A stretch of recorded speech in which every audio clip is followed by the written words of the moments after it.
Joe here.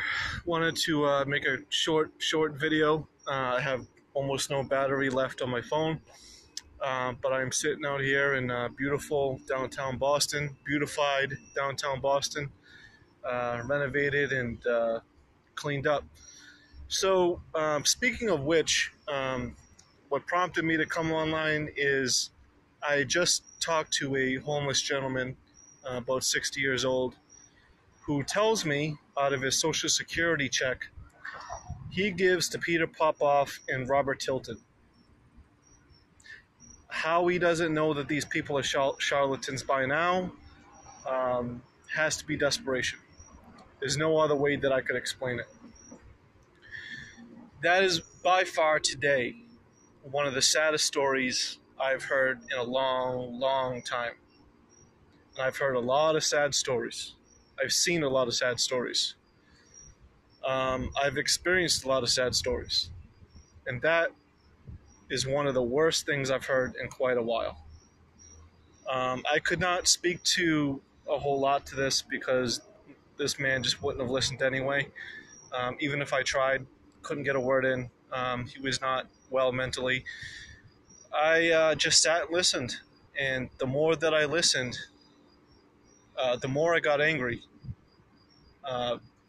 I had to say, I would love to say some of these people who are scamming people like this just might be deceived and they don't know what they're doing because they're just deceived.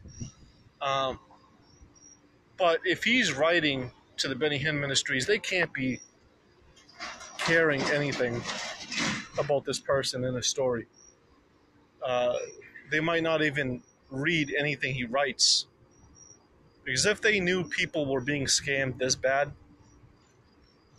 they couldn't call themselves men of God. They couldn't preach in the name of...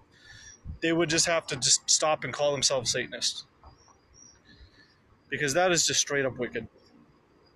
I don't care what anybody says. That's just straight up wicked. There's no hyper-spirituality that you could ever come up with as an excuse for something like that.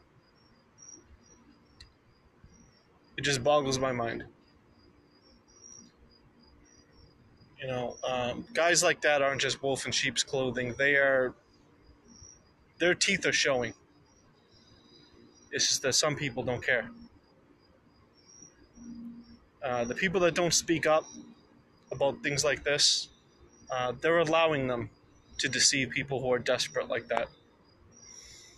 And that's what I hope to do on the radio show.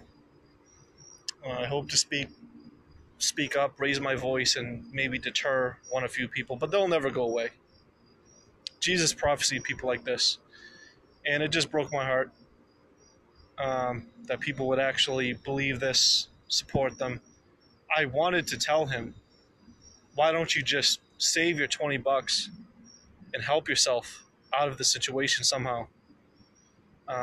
He's desperate enough. He does not need to be taken advantage of. He knows it. The more that I talked to him, it sounded like he knew it.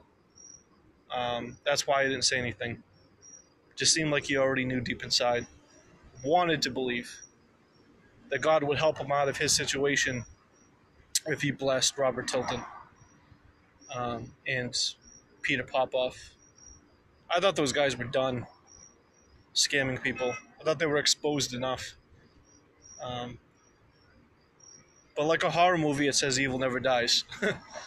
But one day we know it will die, finally. And there will be no more scammers like these people who are taking money out of people that don't have money. I wouldn't care if they were stealing from each other. But this is just beyond sad. But other than that, it was a nice night. I went to the Jewish National Fund fundraiser for Israel, but that's another topic. And just wanted to let you guys know about that and think about it. And so maybe we could all raise our voices just a little bit higher and mitigate this just a little bit. All right, be blessed, guys.